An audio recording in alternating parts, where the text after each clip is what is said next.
Hey guys, this is going to be a analysis of Dragon Knight and an explanation of how to play him and his play style and his items and his build. So in this first portion, I'm going to just talk about sort of Dragon Knight theory, if it were, as it were. Iron Sheath, the Wormblade.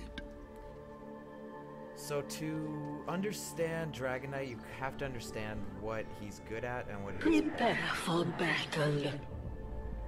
What he's good at is pushing towers.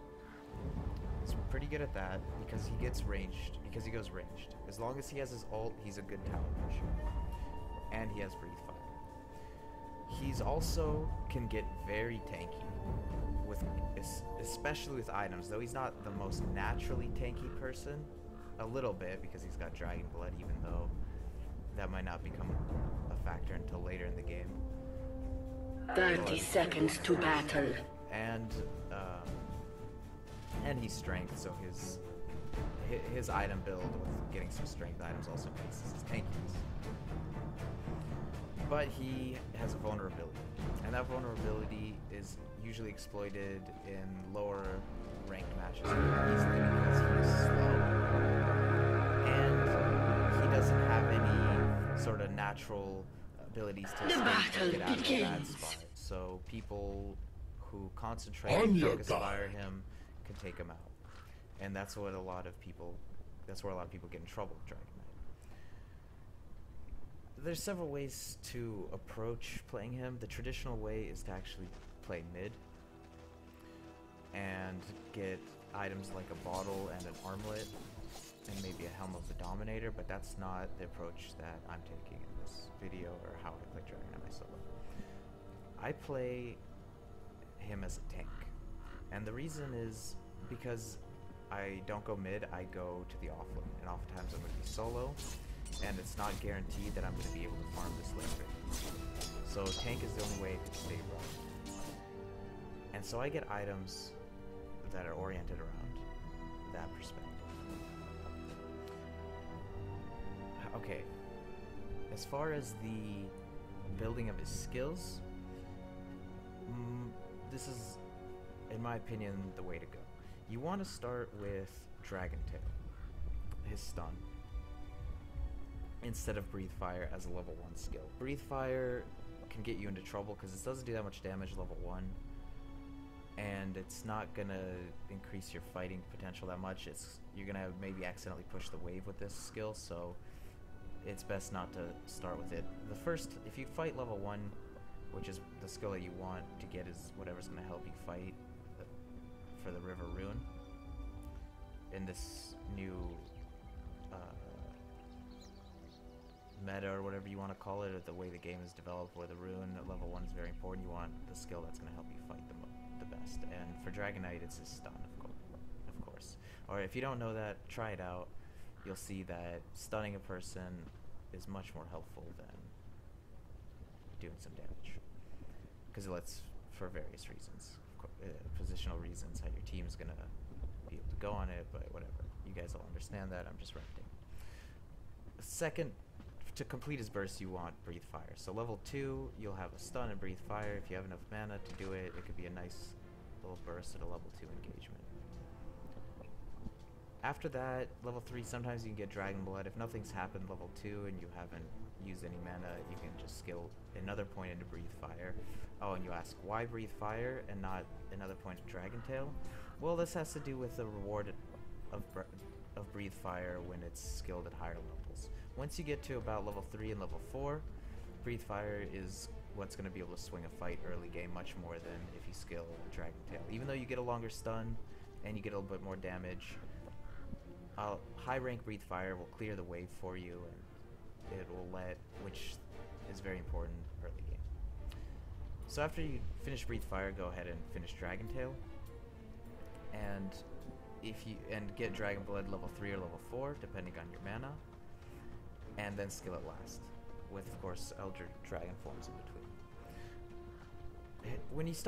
When you get the first rank of Elder Dragon form, it doesn't greatly affect his ability it affects his ability to fight in that he becomes a range, which obviously it does. That is great for fighting and pushing, and it gives him he gets a range stun as well, which is awesome.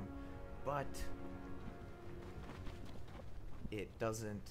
The 20 poison damage over 5 seconds is pretty good for pushing, but it's not huge as far as giving him a big burst in damage or anything like that in the fight. It's a little bit, but not too much. I haven't seen it. It's great when you you finally get the kill on the guy after as he's getting away and the corrosive breath finishes him off, which is awesome and all that. But I haven't noticed it. It's not huge. And level 2, it's also a nice improvement. You get the splash damage. You push the wave even better, makes him even a better pusher and seizure, which is sort of what you want to do with Dragon Knight. Kind of hold the line. Wherever the line is, kind of just be the front guy there, and not go too far up, but also not bait your team by getting initiated on or being out of position. Because like if you're back here, it's gonna take you a long time as Dragon Knight to run over here. It's really slow. However, once you finally get level 16 and you have blue dragon form, that is when he becomes a true carry. Because he slows everyone he's attacking, he's constantly slowing them, he's dropping an AoE slow on the team, and he becomes really hard. And if you build the right items, you become a huge force late game with that Elder Dragon form. So let's get to how to build Dragon Knight, assuming you're playing him off lane. That's the assumption here, is that you're not going mid and you're not building a bottle, but you're going off lane and you're not getting a bottle because you have your mid.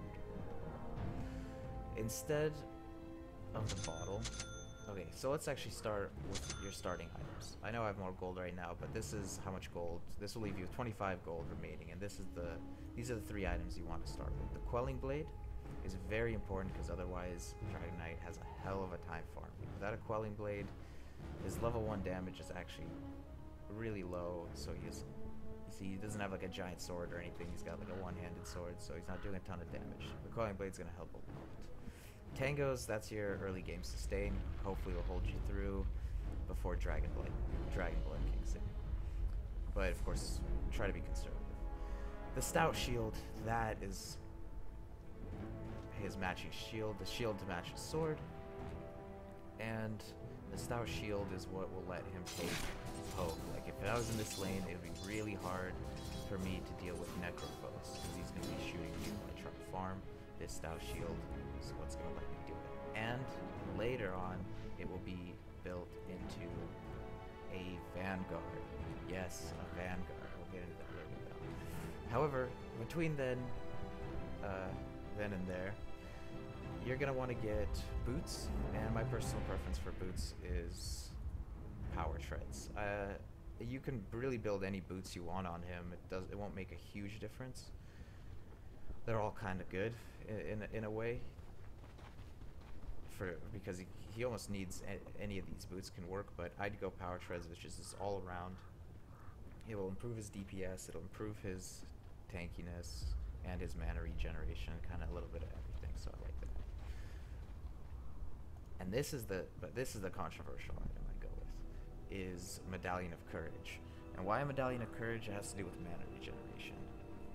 And for Dragon Knight to be able to sustain through multiple fights, he needs mana regeneration or an extended engagement, because Breathe Fire and Dragon Tail will suck up a lot of his mana, even in a single burst, especially a big Breathe Fire hit.